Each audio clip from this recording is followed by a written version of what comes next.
السلام عليكم ورحمة الله وبركاته. أعوذ بالله من الشيطان الرجيم. بسم الله الرحمن الرحيم. الحمد لله رب العالمين، والصلاة والسلام على سيدنا ونبينا ومولانا أبي القاسم محمد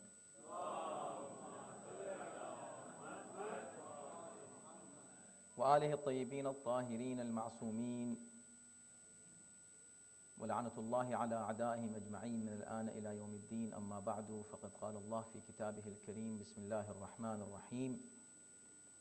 إن الله وملائكته يصلون على النبي يا أيها الذين آمنوا صلوا عليه وسلموا تسليما.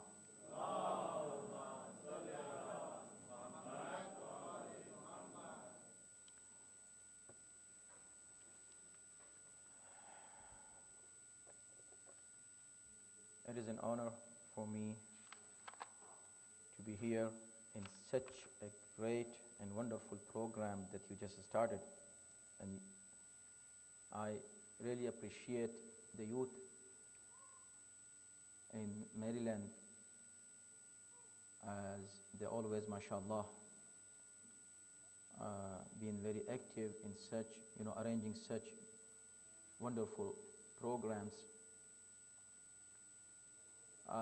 Sahifa Sajjadiya, this topic is very important topic, and I was very happy when I heard that, mashallah, the youth started this series of lectures on Sahifa Sajjadiya. This is a treasure we have. It is a hidden treasure. And I congratulate you all for starting such a great program, which is going to explore so much. And if you really reflect on Sahifa Sajjadiya and the du'as in Sahifa Sajjadiya, it can change your life here and hereafter, both. What is Sahifa Sajjadiya by itself? It is apparent from its name. Sahifa means book. Sajjadiya is attributed to Imam al-Sajjad, Zainul Abidin alayhi salatu wasalam. So Sahifa al-Sajjadiya, book of Imam al-Sajjad alayhi salam. It has another name, Sahifa al-Kamila, a complete book. Also, it's called Zabur Ali Muhammad, the Psalm of Ali Muhammad alayhi salam. Okay, what is this book is all about? What is in this book? Before I go to the second chapter of this book, which is the topic of today. So briefly, it is a book of supplications. Everybody knows that. A book that Imam alayhi salam has talked to his Lord on different issues. So he is addressing Allah subhanahu wa ta'ala by saying Allahumma, Allahumma, Allahumma. This is a supplication, this is a dua. When we hear the word dua, what comes in our mind? You're asking something from Allah subhanahu wa ta'ala. Allah, give me this, and give me that, and give me this. Dua is not just asking some material benefit from Allah subhanahu wa ta'ala. It is, of course, you can ask anything. Anything that benefits you, you can ask Allah subhanahu wa ta'ala through the dua. But dua is not only this. In the madhab of Ahlul Bayt alayhim salam, dua is beyond this. Originally, Imam gives so much information and teaching through dua. Let me first introduce the dua, Sahifa Sajjadiya, in my own words. How? Look, we have 3 books. Keep this in mind. We have 3 books, very important books. Quran, which is book of Allah. Nahjul Balagha, which is the book of sayings of Imam Amirul Mu'mineen Ali ibn Abi Talib alayhi salam. And Sahifa Sajjadiya, book of supplications. What is the relationship between these 3 books? And why these 3 books are important, and why we always mention these 3 books? Why our ulama, our scholars always emphasize that we should read these 3 books? The reason is that the relationship between Khaliq and Makhluq, the creator and creature, can be only in 3 aspects. One aspect of the relationship is relationship of Allah, the creator, with his servants. The other, the servants with Allah. The third, servants with servants. So let's say this way. When Allah wants to talk to his servants, his creation, ibadullah. So this is one relationship. Another, that we will talk to Allah subhanahu wa ta'ala, say, Ya Allah. The third, that I talk to you, you talk to me, we talk to one another. We have 3 books for all these 3 relationships. So when Allah talks to people, it becomes Quran. When people talk to Allah, it becomes Sahifa Sajjadiya. When people talk to people, it becomes Nahjul Balagha.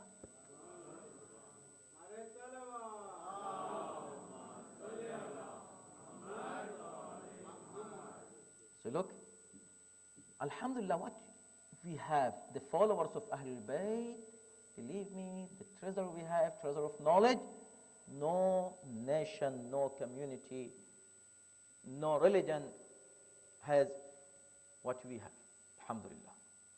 So now we're talking about the relationship from us, which means we want to speak and talk to Allah subhanahu wa ta'ala.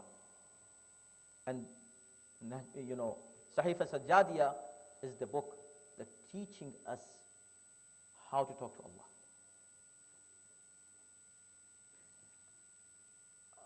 Of course, we can talk about the authenticity of this book. This is one of the most authentic books based on those principles of scrutiny of hadith. And in the beginning of the book, you see the whole chain of narrators, and all the narrators are very authentic narrators. So Sahifa Sajjadiya is authentic on, from this aspect as well. Now, let's see that what is in the dua. What are the messages, and what is the theme of every dua? So first of all, when you go and read the Sahifa Sajjadiya, you will find a heading for each dua. And Imam is talking about that particular subject in his dua. For example, first dua is about Hamd Ilahi. He's praising Allah subhanahu wa ta'ala. And the second one, he speaks about salawat on Muhammad Ali, which is our topic today. So in second dua, in second supplication, he is talking about the salawat. Starting with Alhamd. So this is originally the way a mu'min should start anything he is starting to do, whether it is speech or a work and anything, with hamd and salawat. Originally it starts with Bismillah, then hamd, then salawat. That's why when you hear from any alim, so So he starts from Bismillah. Of course, Bismillah is the starting of everything. Then Hamd, Alhamdulillah Rabbil Alameen, Wassalatu ala Muhammadin wa alihi at-tahirin. So Imam is following the same method, or I should say he is originally teaching us this method. So he's starting with Alhamd, after Bismillah. Then what chapter should come after Alhamd? Chapter of Salawat. So for sure, I know that you have, studied the first chapter already, first application. Now the next one is about Salawat. Salawat ala Muhammad wa ali Muhammad.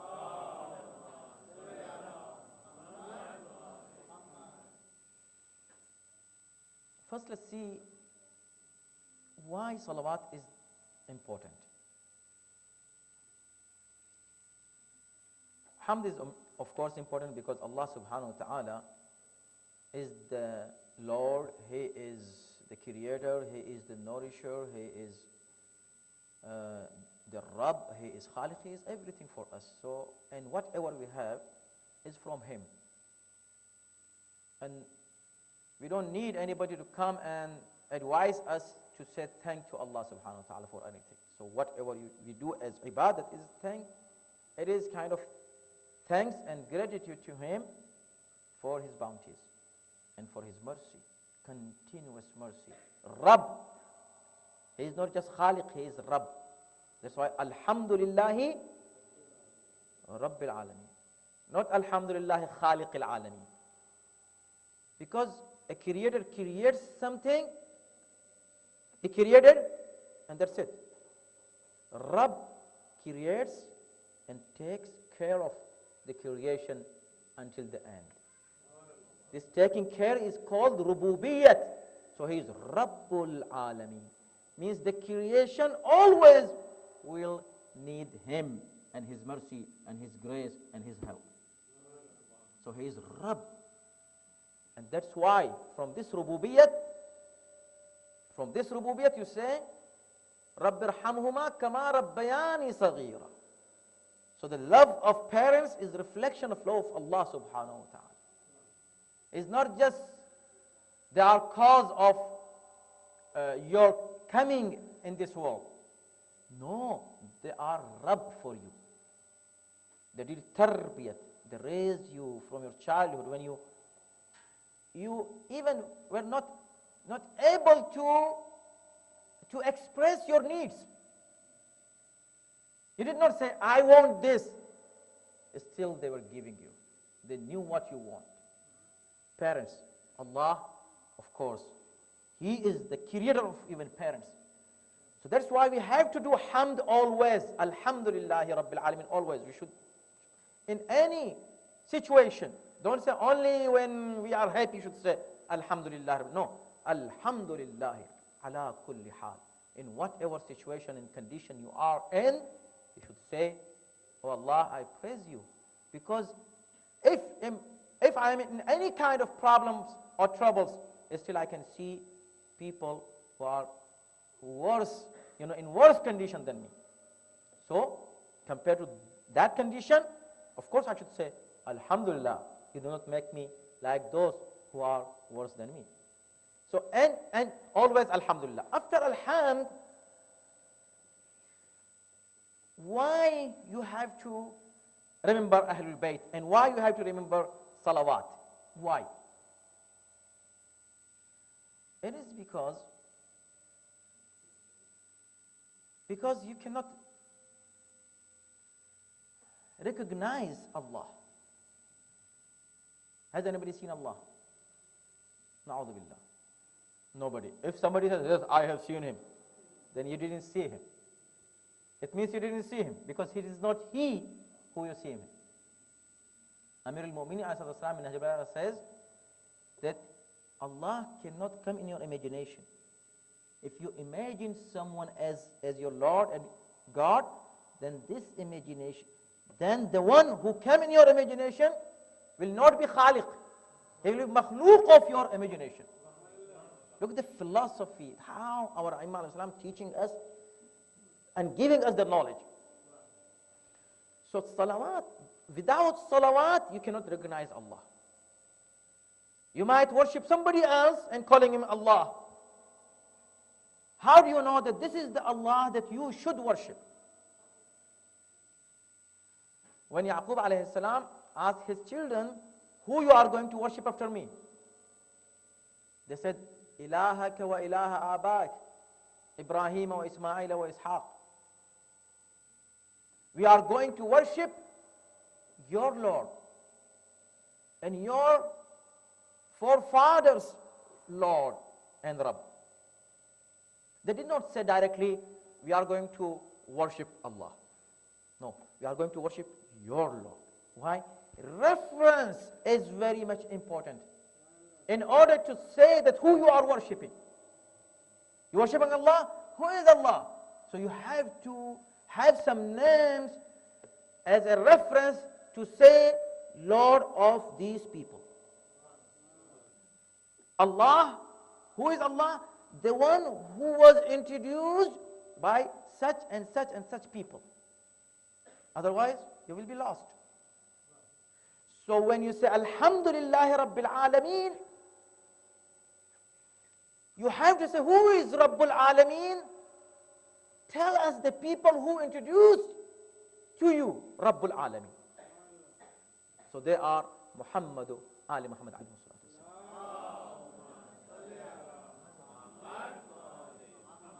And the evidence is Quran itself.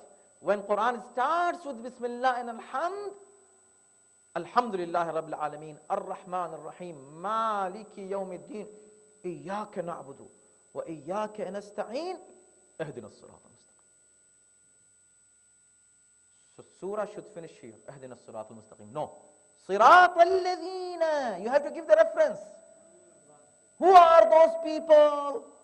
Sirat al-Ladhina an'amta alayhim. So this reference tells us that don't talk about Allah. Don't talk about Sirat al-Mustaqim, right path, without talking about an'amta alayhim. So if you don't recognize an'amta alayhim, you cannot recognize Allah. This is what Quran is saying, not me. Even not Imam Sajjad. Imam Sajjad, what he is saying is explanation of Quran originally. So now,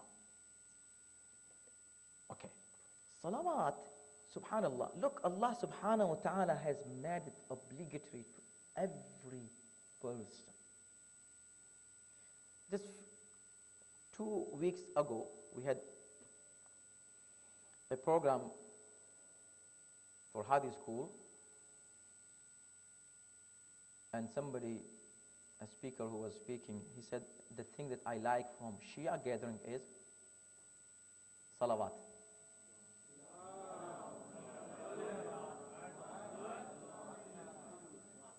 He said, I like this. Always say salawat in one rhythm and in the way that really I like it. He was right. But I had no chance to tell him that it's not Shia gathering. Shia, alhamdulillah, they follow the instructions of Quran and the Prophet and Ahlul Bayt. Otherwise, every Muslim in the world has to say salawat.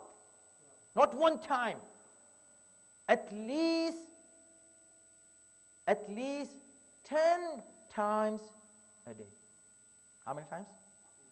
10 times in tashahhud and in salam. He has to say it. He has to say Allahumma salli ala Muhammadin wa ali Muhammad. It is not matter of firqa, of sect, of fiqh. No. Every Muslim. And this is what Shafi'i says.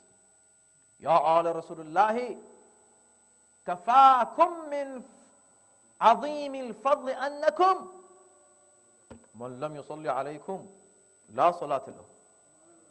Oh Ahlul Bayt, this is enough for your excellence and your merits, that whoever among the Muslims does not do salawat on you, his salat is not accepted. So there are two things, salat and salawat. So no salat without salawat. صلوات على محمد وآل محمد. يا آل بيت رسول الله حبكم فرض من الله في القرآن أنزله كفاكم من عظيم الفضل أنكم من لم يصلي عليكم لا صلاة. This is what Shafi'i had said. And subhanAllah, this is from Allah subhanahu wa ta'ala. So He made it obligatory on everybody to say salawat. Correct. And by ordering us to remember Rasulullah in his prayer, which is salat, it's khalis ibadah. It is just worship of one God, absolutely one. No shirk should be there. But Allah said, yes, here you have to mention his name, my Rasul's name. Not only he, wa ali Muhammad. And this is not only us, everybody has to say wa ali.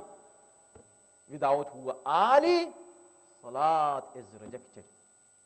And there is no tawheed without Ahlul Bayt. So dhikr of Ahlul Bayt and remembrance of Ahlul Bayt is tawheed. And whenever the name of Allah is mentioned, the name of Muhammad Ali Muhammad is mentioned as well. And it is 24 hours. 24. Every minute, every second, people around the world are saying, Allahumma salli ala Muhammadin wa ali Muhammad. Around the world. You know why I'm saying. Because the time of salat changes based on time zones. And if you calculate now, we just offer our salat, we finish, some place air, some other place, some other place, some other place, are just praying. Every time prayer is going on, when the prayer is going on, right now when I am speaking, somebody in the world is saying, Allahumma salli ala Muhammadin wa ali Muhammad. And this is what Allah said, وَرَفَعْنَا.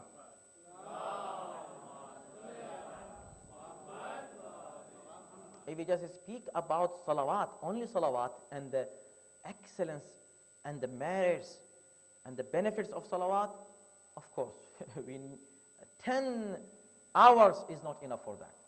So much material we have to emphasize on the importance of this great ibadat.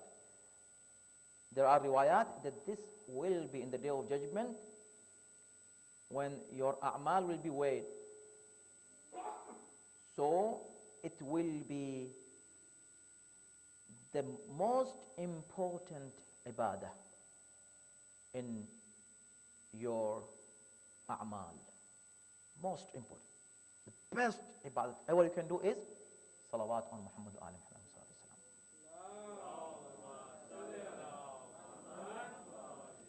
And I don't have time to mention all those hadith and riwayat when the Prophet himself, he saw a dream and he saw Hamza and Ja'far Tayyar, both of them sitting and having the bounties of Allah subhanahu wa ta'ala, and are eating fruits, and the fruits are changing every hour in front of them, and they are enjoying that food. So he came to them and said that Allah subhanahu wa ta'ala has given you this status in paradise, in Jannah.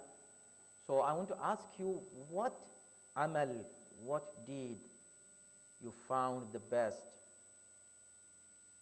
which caused this great bounty for you to receive, for you to receive. They said, Ya Rasulullah, every action is good when we follow Allah's instructions. But there are 3 a'mal which made us reach to this status.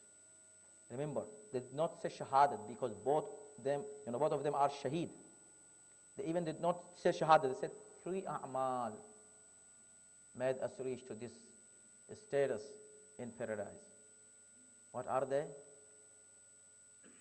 So they said, first is salawat on you and your family.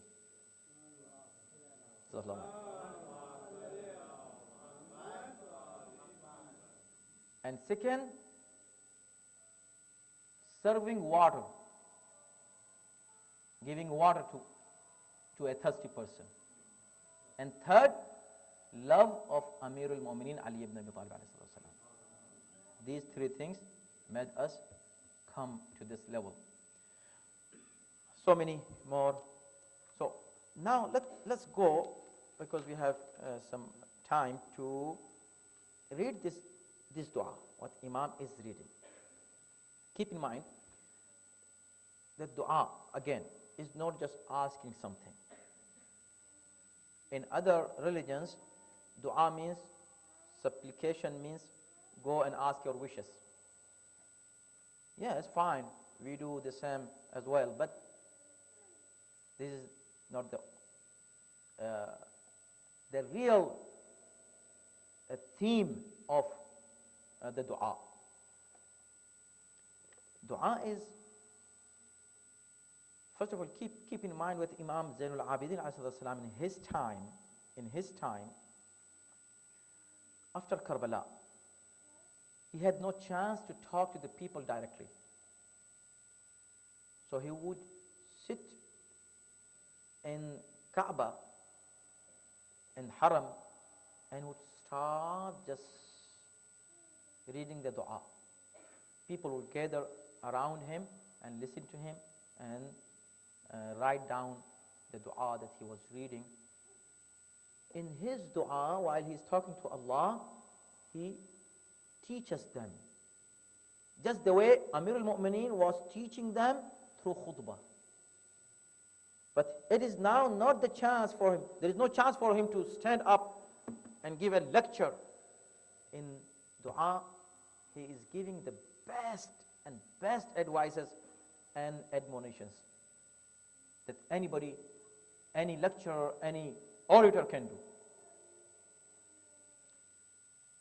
When you keep this in mind, inshallah, you will enjoy the dua. Any dua you read. Dua Kumail, for example. I've been talking on Dua Kumail for almost 10 years. And I could not finish even half of Dua Kumail. Every word, when we start speaking on the wordings that has been used in dua, just wordings. The problem is, since we don't know Arabic, most of the people, they don't know Arabic, so they read the translation. Translation is just translation. But still, if you reflect on the sequence of sentences and the structure and the way Imam explains, you will enjoy still, even though if you don't know Arabic. But if you know Arabic, you enjoy more. So great.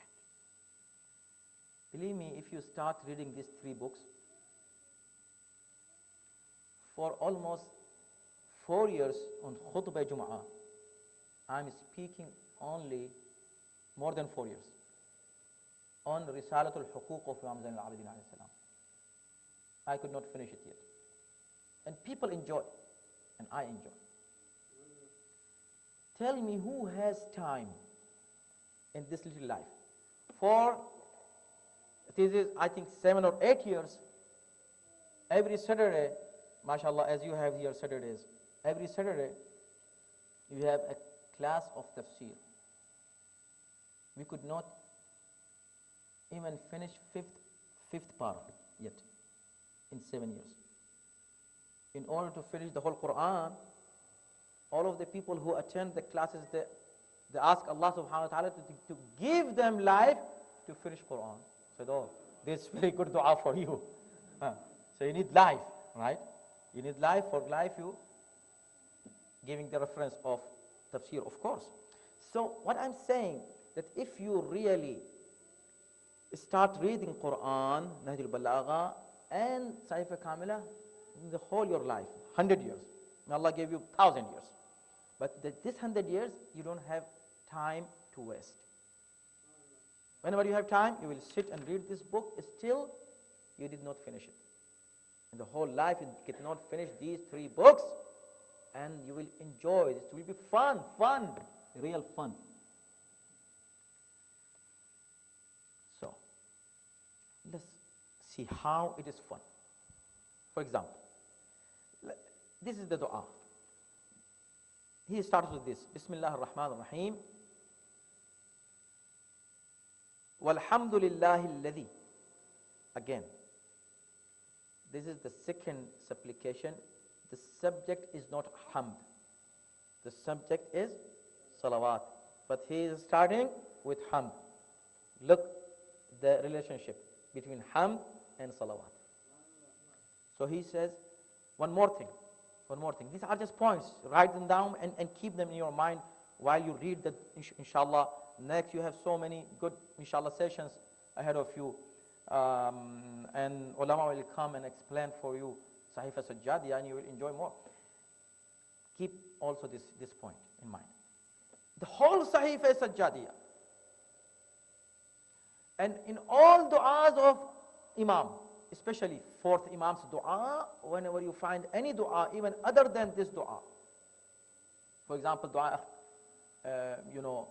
Makarim al-Akhlaq you see, and other du'as, in all du'as, after every paragraph, Imam says, Allahumma salli ala Muhammadin wa ali Muhammad, then he starts next paragraph.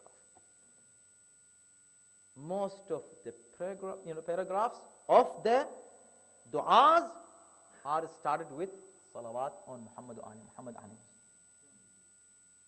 which shows the importance. Okay, you might ask why. You have the right to ask why. Why this much emphasis on salawat? So let me, just very briefly, because we have very little time, inshallah, we'll give you some time for the questions. In Nahjul Balagha, Imam Amirul Mu'minin says that whenever you have any wish, I'm not reading the Arabic because of the time, whenever you have any wish and you want to ask Allah any hajat, start with salawat. Because Allah is above this, that He accepts one wish and rejects another wish. So now you have two wishes. Allahumma salli, or Allah bless Muhammad Ali Muhammad is one wish. Other wish, your own wish. Salawat is always accepted, never rejected. So when you are sending two wishes to Allah, it's not possible that Allah accepts one and rejects the other one, because Allah is Rahim and He is Kareem, He is above such actions. Which means that whenever you have any wish, start with salawat. Insha'Allah, your wish, your hajat will be accepted and your dua will be answered. Walhamdulillah alladhi manna alayna bi Muhammadin nabiyyihi duna al-umam. Dua starts this way. We cannot finish the whole dua. Believe me, when I read this dua, so I said 10 majalis of 1 hour is not enough, 10 speeches. So great dua. He praises Rasulullah first. So that's why I'm saying, it is not just asking. He's not asking something. He is teaching. For example, if he's sitting in haram and people around him listening to this dua, originally, instead of he talking to them directly and tell them who the Prophet was, he is talking to Allah. Ya Allah, your Prophet is this and this and this and this. Originally, he is giving message to people, not Allah. It is just like in Hadith al-Kisa. When everybody gathered in Hadith al-Kisa, Rasulullah raised his hand and said, Allahumma inna ha'ulai ahl bayti. Oh Allah, these are my Ahlul Bayt. So he is not telling Allah, oh Allah, you don't know, they are my Ahlul Bayt. No, he is not telling Allah. By addressing Allah, he is giving message to people that only these are my Ahlul Bayt. Same thing, Imam, when he is talking here as a supplication, as a dua, he is not telling Allah, oh Allah, your Prophet is so great and he is such and such and such and such. Go and read it. Read the translation. Such and such and such. He is not telling him. He's saying it so anybody who hears this or reads this dua, he learns about Rasulullah. Who was he? So this is the purpose of dua. Ultimately, dua is lesson. And if you don't get lesson from dua, then it is not dua. It could be your just wish. And Islam forbids the selfishness. And it becomes only selfishness if you ask about yourself only and you don't learn anything from dua. So look here, manna alayna. Only this word. Of course, we can just speak about one or two or three words in the whole dua. We don't have much time. Look, the manna alayna. He starts, oh Allah, walhamdulillah alladhi manna. I praise Allah who favored us. Manna alayna, man ihsan, favor. Bi Muhammadin Nabiyyah, with this prophet. دون الأمم الماضية. He did not give such a great favor to those nations who passed before us. They also had prophets like Nuh, like Ibrahim, like Musa, Isa. They had great prophets, but we are the most blessed nation. Why? Because Allah subhanahu wa ta'ala gave us the favor with such a great personality of Rasulullah sallallahu alaihi wasallam.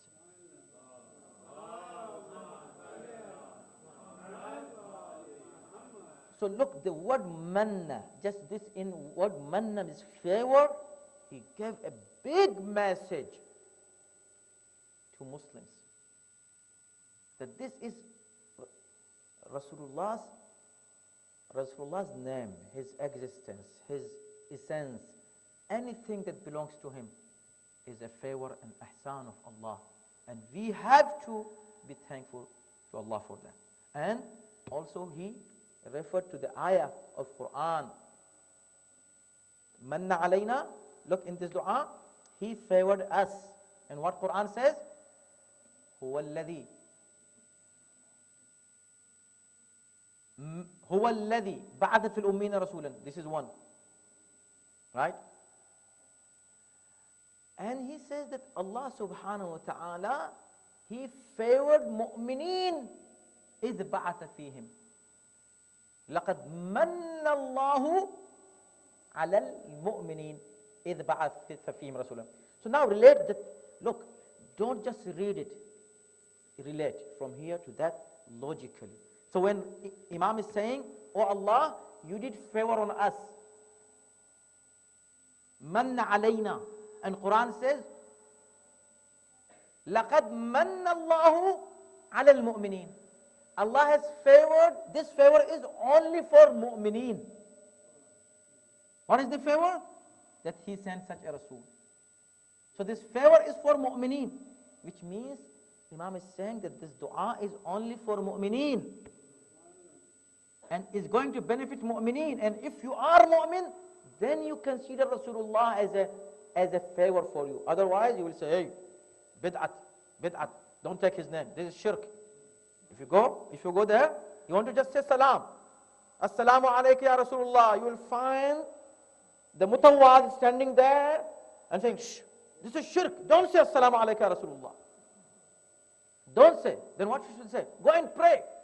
They don't have little mind and brain that even if you go and pray, you will say assalamu alayka ayyuhan nabiyyu wa rahmatullahi wa barakatuh.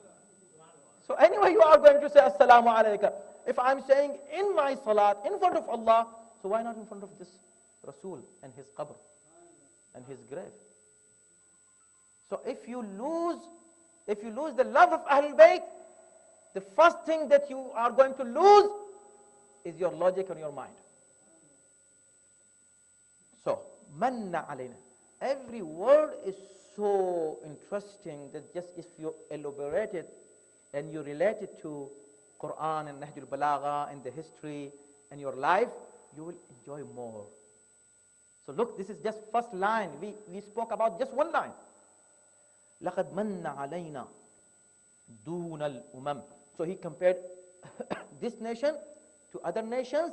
And why this nation is the best? Not because you have more discoveries and you have more, advanced technologies. No. This is because we have the greatest blessing and we are the nation and ummah of the greatest prophet. So that's we are. So your greatness is attached to the greatness of Rasulullah. So if you don't consider him great, why you are then great? If you say he died, he's no more. If he's no more, then you are no more. You died, you're gone. So, so the Imam through this dua, look, apparently this is just a dua. If you read it in a translation, this is just a dua and just go. But if you reflect and go and analyze it, in-depth analysis, you will enjoy more and you will find so much messages inside. Very quickly, let's go to one more thing here in this dua. When Imam is saying that, Allahu Akbar, Subhanallah. In next paragraph, he says, he explains, of course he's talking to Allah subhanahu wa ta'ala, but he is now explaining that how the Prophet has offered so much sacrifices for the sake of Islam and for the sake of religion, for the sake of Allah, what he has given, what kind of sacrifices. Among those sacrifices, he says, look, let me read it for you. Salawat Muhammad wa Muhammad.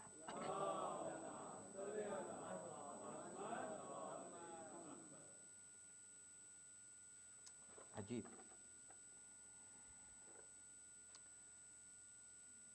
He says,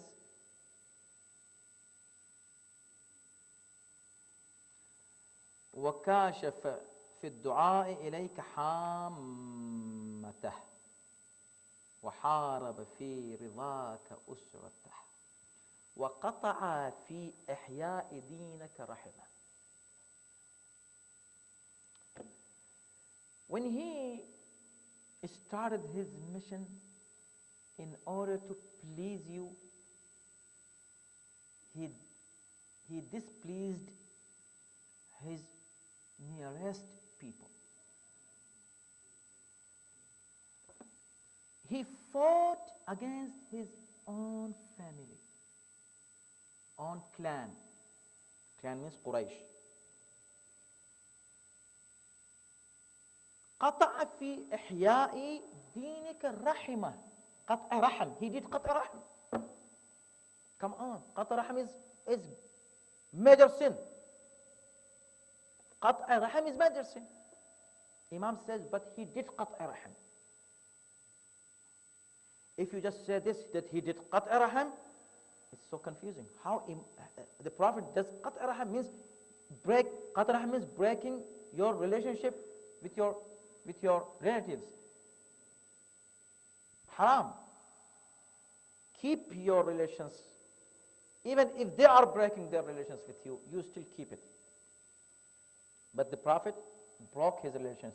Why? Imam says, في إحياء دينك, to give life to your religion.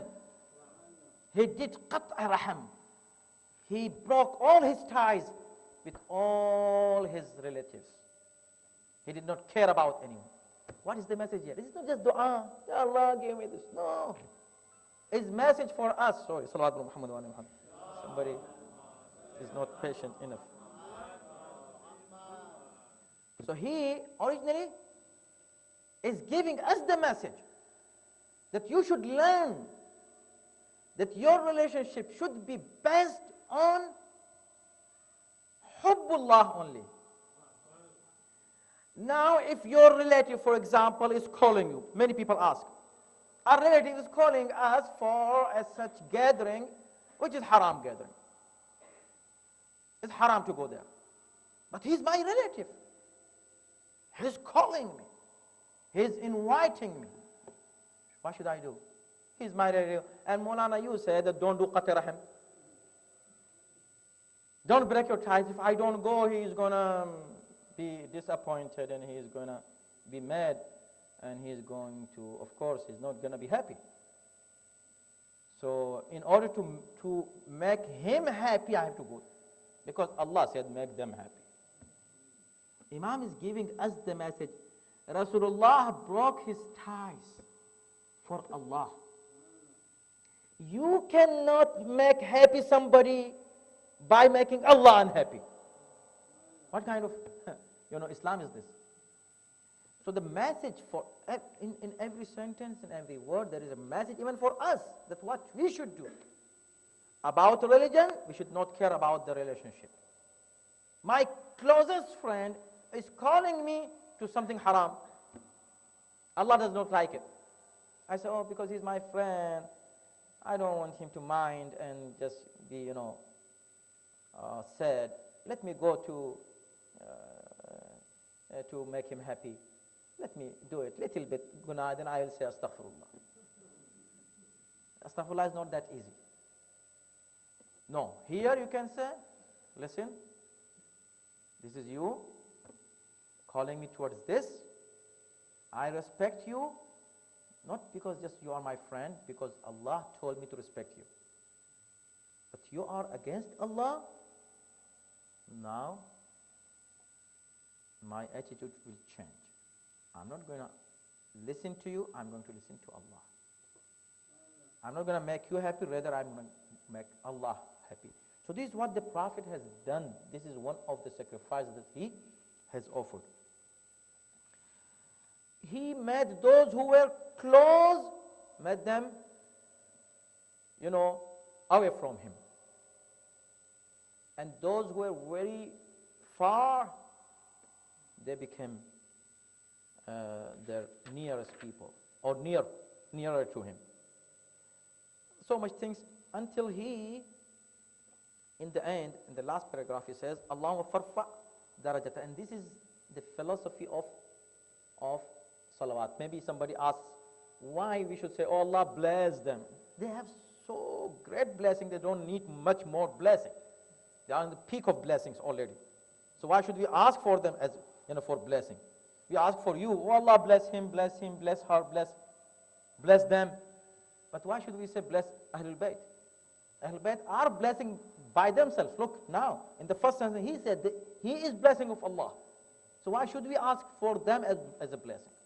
So here he is saying, Allahumma farfa'hu bima, oh Allah, elevate his status to the extent that no angel can reach there and no prophet or messenger can reach to the status of Rasulullah.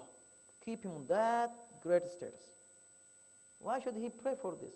He has such great status. But the purpose is not that Allah give him. No, the purpose of dua is teaching us, giving us the ma'rifah, giving us the knowledge and strengthening our aqidah, that remember, this is his status. This is his status. To say that this is his status, if he was on the pulpit and giving khutbah, he would directly say, his status is so great that no one can reach there. But he is not giving khutbah, he is doing dua. Through dua he is teaching. So he is saying, oh Allah, make him reach to this status.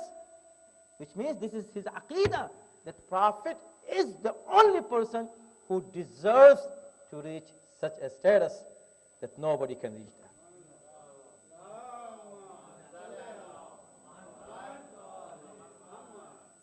Anyway, so the time is over, and I would like to stop here, though there are so many much more points we can discuss, but I will open it for you.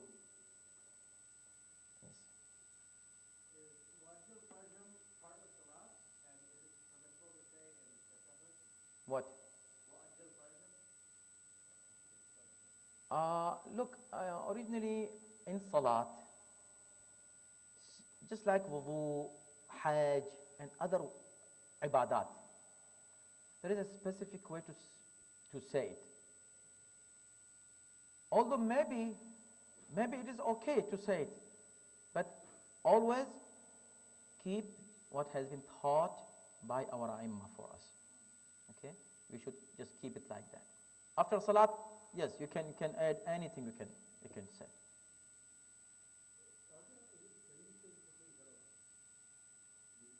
Yeah. The first condition is that whenever you say salawat, you have to say wa al with them, which we do already. Means Allahumma salli ala Muhammadin, you have to say wa ali Muhammad. You cannot stop there. This is what everybody understand. Recommended conditions, not wajib, is to be with wudu always. And also it's highly recommended that you should look, so many benefits of salawat. You say, if you are in any condition, you are in any kind of problems, troubles, if you read every day 100 times salawat and 100 times istighfar, astaghfirullah rabbi wa atubu ilayh, Allah subhanahu wa ta'ala will remove your afflictions, inshallah. So this is very much beneficial for you. Other conditions, for example, when you hear the names, any name of any ma'soom, right? So you should say the salawat immediately as you hear it. These are the conditions. And one more thing, there is hadith, ارفعوا أصواتكم بالصلاة علي فإنها تذهب بالنفاق أو تذهب بالنفاق أو تذهب النفاق. That you, when you say salawat, don't say it silently. Even, especially when you are in a gathering and you're saying salawat, say it loud. Say it loud. Wa ali Muhammad. Okay. Why? Because saying salawat loud drives away the nifaq, hypocrisy, from the community. And community gets closer and better, inshallah.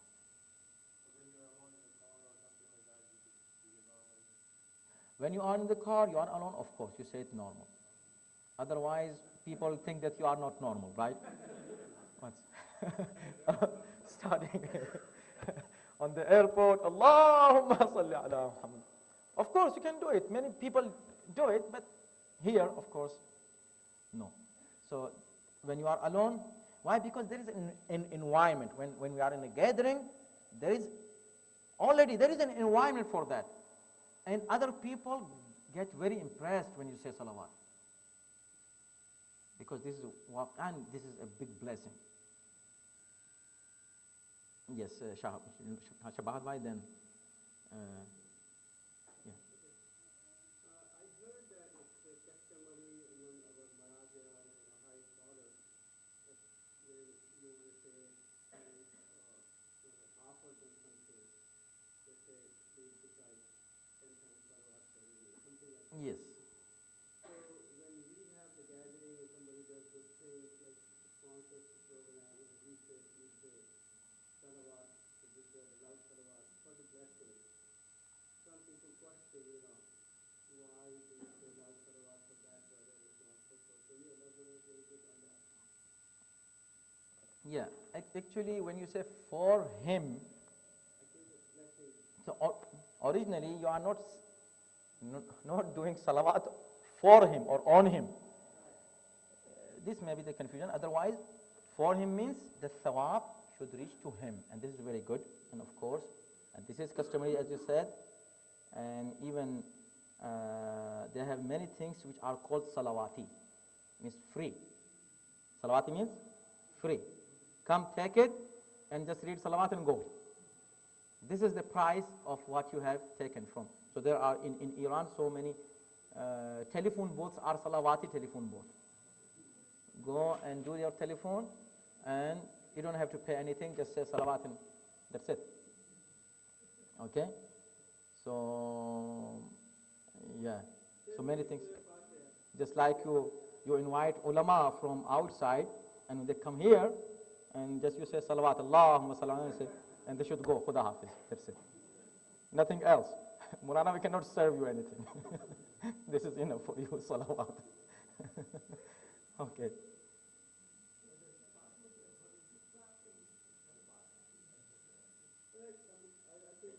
Oh, clapping or so. No. Salawat, yes. To appreciate, for example, sometimes you appreciate a speaker and you say salawat. So you cannot compare it with clapping, as some people, compare it.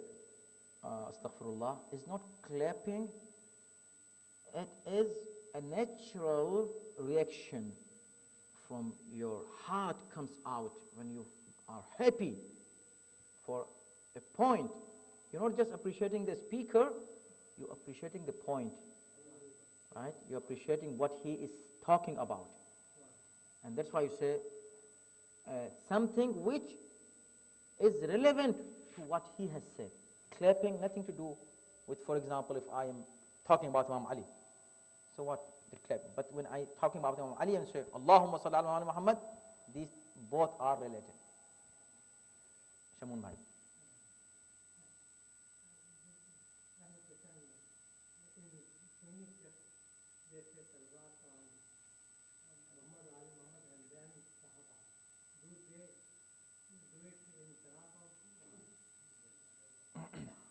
Very good question. Our Sunni brothers, they do salawat. They do salawat and they say salawat, but with addition of wa ashabihi wa azwajihi. Do they say it in salat? If they say it, their salat will become batil, void, and they know it. That's why they don't want to put their salat in risk by adding wa ashabihi wa azwajihi. And here is the point when we want to make it clear for them that you cannot compare Ahlul Bayt to ashab and azwaj, because the difference, the less difference that you can understand is that Ahlul Bayt are the people that if you don't take their names in salat, your salat is batil. And ashab, if you take their name, your salat is batil. So this is the difference. No, they cannot say wa ashabihi in salat. For what? Oh, no, actually this fiqh, look, all the Islamic jurisprudence, sects, all sects, they agree on one thing, that in salat has a specific, just as I said, salat has a specific way to say it. Don't add in it. For example, why we say Ameen is bid'at. After you finish Alhamd, don't say Ameen. You can say Alhamdulillah Rabbil Alameen. Why don't say Ameen? Because when you say Ameen, Ameen is not part of Quran, is not part of Salat. It is something, it is your word, not Allah's word. So you adding Allah's word, your word with Allah's word, which makes Salat batil to us. But for them, they say no, this one is okay. But they agree that you cannot take names of people or groups or nations in Salat. This is Salat, this is for Allah. Only you can take the names of the people that Allah allowed you to do. And they are Ahlul Bayt only. So for that reason, yes, they say, yeah, there are ahadith that la tasallu alayya salat al-batra. Don't say salawat on me, a salat which is incomplete. Don't say incomplete salawat. Somebody asked, what incomplete salawat? He said, you say salawat and don't mention Ali Muhammad in it. But he did not say don't mention ashab and azwaj. The reason, one more reason is that ashab and azwaj were the audience at the time. When the Allah and Prophet was saying that you have to say salawat on these people. So to whom he was saying this? To ashab. So ashab were the people who should say salawat on Muhammad and Ali Muhammad. Otherwise, if Allah say, okay, say salawat on ashab, then who will say salawat on ashab at that time? Everybody is sahabi. Yes. Yeah. Right. Oh, we say salawat in ruku and sujood.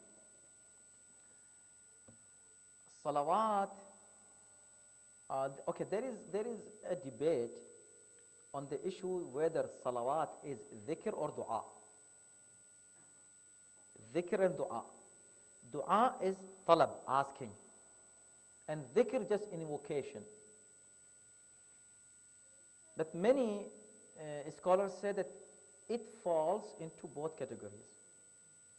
Salawat is dhikr and dua both.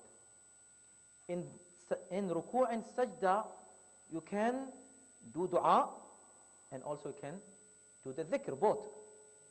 Since salawat is both, and this is the best dhikr you can do and best dua. So why can't we say salawat in ruku and sujood? Yes, it is not mentioned in Tawdih al-Masail because this is not wajib. In Tawdih al-Masail, I told you about just wajib part of it. Salawat is not wajib part. Salawat is wajib part in tashahhud only. But in other places when you say salawat, even in your qunut you say salawat, it is not wajib part, it is mustahab. You're welcome. Yes. You mentioned earlier about Anamta alayhim and then very Maghdubi alayhim and Can you expand a little bit about those three categories of groups of people?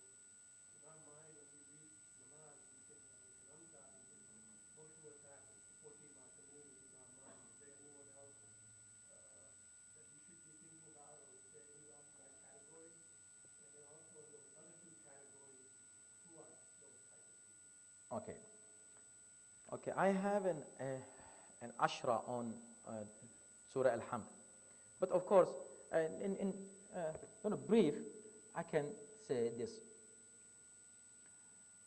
Subhanallah.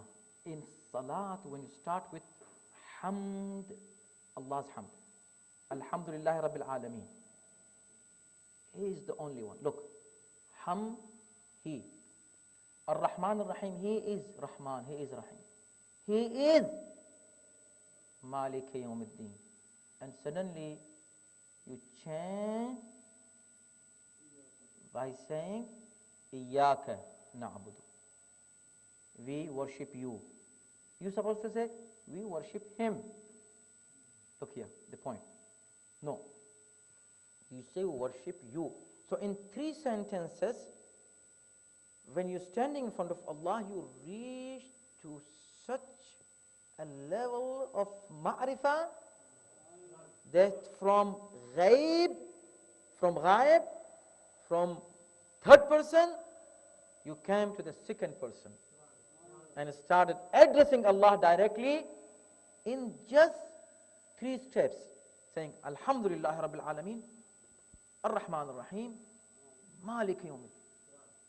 So this is, now when you say Iyaka na'bud, is peak of Tawheed, oneness of Allah. But here, the peak of Tawheed, Iyaka na'budu, we worship you only, O Allah. You just said you worship you, and then you say, Allah, keep me on the right path, and suddenly you start talking about people, and Amta alayhim, whoever he might be, or they might be, but they are not God. Correct? So you just said, Iyaka na'budu. We worship you, O Allah, only.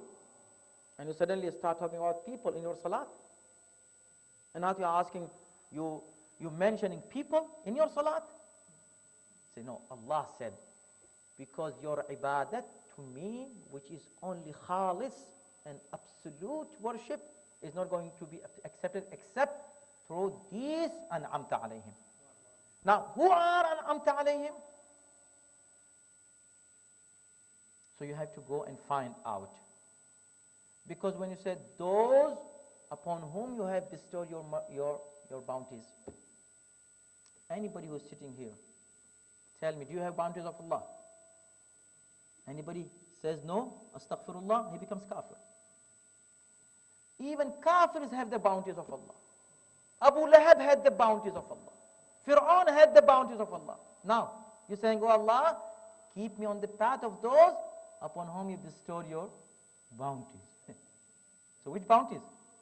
Here it means that not every bounty is referred through this ayah. Special bounties. What are those special bounties? As a Muslim at least me, I will say, no, look, whatever you say, this bounty, that bounty, I'm not going to accept it. You have to show me in Quran. Because I said, an'amta, you bestowed your bounty. So I want a bounty which Allah calls it my bounty. Show me any place in Quran. Quran says, this is my bounty. So, in Surah Al-Ma'idah, ayat number 3, Allah says, Al-yawma akmaltu lakum dinakum wa atmamtu alaykum ni'mati. Today I completed and perfected my ni'mat on you. Here, every Muslim should go to find out which ni'mat is that Allah finished in the Ghadir. If he knows that ni'mat, he can recognize an'amta alayhim. But if he don't know that ni'mat, he cannot recognize an'amta alayhim. He will get confused because everybody is an'amta alayhim. In common sense, in common meaning, everybody is an'amta alayhim. But in specific sense, an'amta alayhim are those who are the ni'mat of Allah by themselves, and they are Ahlul Bayt alayhi salatu wasalam. When Rasulullah said, Man kuntu mawla, fahada alayhi mawla, Allah said, now this bounty, my bounty is complete. So we are not talking about incomplete bounties of Allah in an'amta alayhim.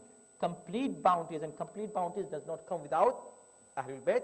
So of course, here an'amta alayhim, we talk about ma'asumin alayhim salam. As we said, these 14 ma'asumin are the highest people who deserve to be among an'amta alayhim. Then who are maghdub alayhim and who are dhalin? Maghdub alayhim is very simple. When you recognize an'amta alayhim, easily you will recognize maghdub alayhim. Whoever is an'amta alayhim, anybody who comes against an'amta alayhim, he becomes maghdub alayhim. So recognize an'amta alayhim, then see who are their enemies. They are maghdub alayhim. But subhanallah, their enemies are of two kinds. The people who are against an'amta alayhim are of two kinds. One, fall under the category of maghdub alayhim. The other, under the category of dhalin. What is the difference? Maghdub alayhim, upon those who are subject to wrath of Allah. Wrath of Allah. Maghdub, ghadab of Allah. Why? Because they are direct enemies of an'amta alayhim. Since they are enemies of an'amta alayhim, ni'mat of Allah, so Allah is enemy of those who are enemies of Ahlul Bayt. Who are dhalin? Who went astray. How they went astray? They are those who, without research, started following the people who are enemies of Ahlul Bayt and who are maghdub alayhim. Maghdub alayhim can never come back to right path. But dhalin, since he lost the way, he lost the path, as so many Muslims in the world, they have lost the path. They can come back someday when they understand that who are an'amta alayhim and they recognize both of them, they can come back someday.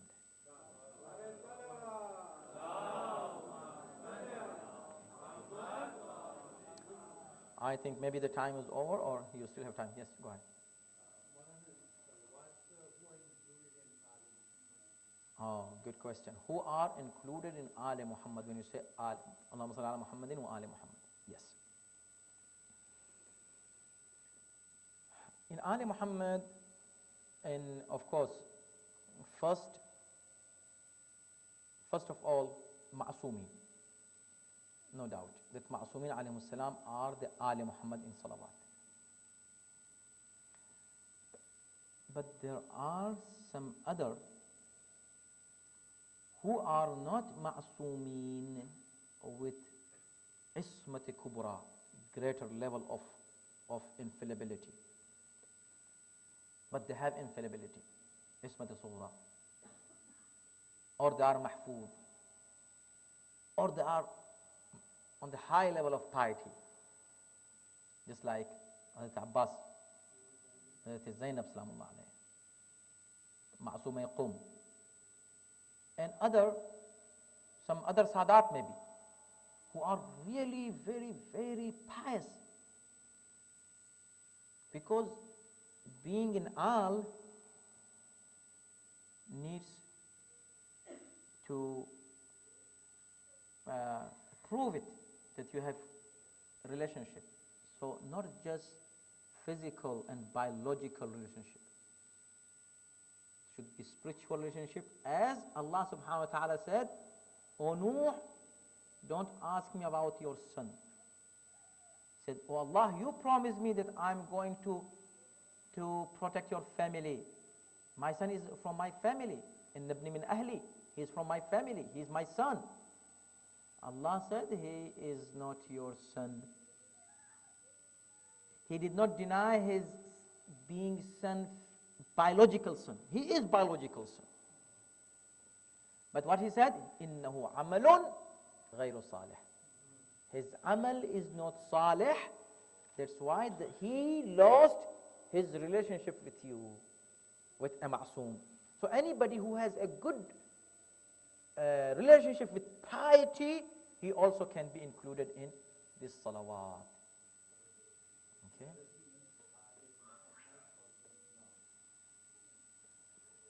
No, he should be in dhurriyat of Ali Muhammad, in dhurriyat Rasul. Dhurriyat Rasul. Some people, of course, make it broader and say Al as Ali Fir'aun. They give this example. They say Ali Fir'aun means the people of Fir'aun. Not everybody was from his, dhurriyah. So they were not descendants of Fir'aun, but they were just party of Fir'aun. So some people call it as a party, Ali Muhammad party. If this is true, so the people who say that Ali Muhammad, everybody is included in Ali Muhammad, then why you especially mention wa ashabihi wa azwajihi? Then they should be included in Ali Muhammad, in the group of Muhammad by itself.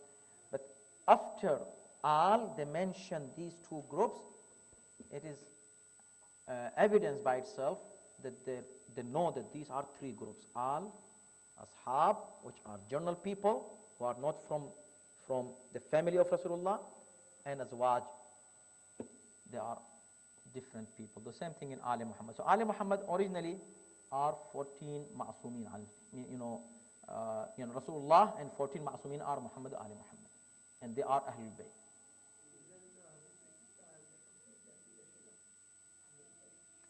Yes, Ahlul Bayt is defined very clearly in Hadith al-Isra and Mubahila as well. Okay, Jazakumullah khair. May Allah bless you. May Allah give you the great blessing of knowledge and recognition and ma'rifah and irfan of Ahlul Bayt alayhi salatu wasalam. And may Allah bless those youth who organize such informative sessions. And the session on Sahifa Sajjadiyah was a great session. We could not, of course, read the whole dua. I just give you some points. I would just recommend that you go and read now the whole dua, the second dua of Sahifa Sajjadiyah. So you can enjoy more and reflect on it and ask Allah subhanahu wa ta'ala first of all, Allahumma salli ala Muhammadin wa ali Muhammad, wa Allah bless Muhammad wa ali Muhammad, and bless, give your blessings, your bounties, your mercy on the followers of Ahlul Bayt, and especially the audience and those people who participated in this program, those who are watching on the internet. May Allah bless them and increase in their success and tawfiqat. بحق محمد وآله الطيبين الطاهرين رب زدني علما وألحقني بالصالحين رب لا تذرني فردا وأنت خير الوارثين. والسلام عليكم ورحمة الله وبركاته. Okay. I said there are three relationships. So we have 3 books for 3 relationships. Subhanallah, in my trip to Maryland this time, I am going to speak on all of them. So I just spoke on Sahifa Sajjadiyah. Tomorrow in the morning, inshallah, we are going to discuss a chapter, a khutbah, a sermon of Imam Ali alayhi salam from Nahjul Balagha, which is again a great program. They started in this center. May Allah bless you and bless this center and bless those who started this, and especially Brother Shabahat Sahab, who he works very hard for this, mashallah. And so tomorrow, inshallah, what is the time, Shabahat? 5:35. We'll start with Salat al-Jama'ah, and after that, inshallah, we'll be discussing sermon number 198 of Nahjul Balagha. Inshallah, it is also very interesting and very informative and very beneficial. So please come and attend that. And tomorrow night, inshallah, as always, we start with an ayat of Quran and we elaborate that ayat.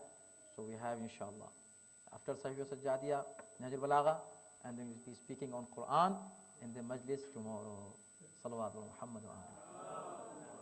Let's read the dua of Imam Zaman all together. Stand up, standing. بسم الله الرحمن الرحيم اللهم كن لوليك الحجة ابن الحسن صلواتك عليه وعلى آبائه في هذه الساعة وفي كل ساعة وليا وحافظا وقائدا وناصرا ودليلا وعينا حتى تسكنه أرضك طوعا وتمتعه فيها طويلا اللهم صل على محمد وآل محمد وعجل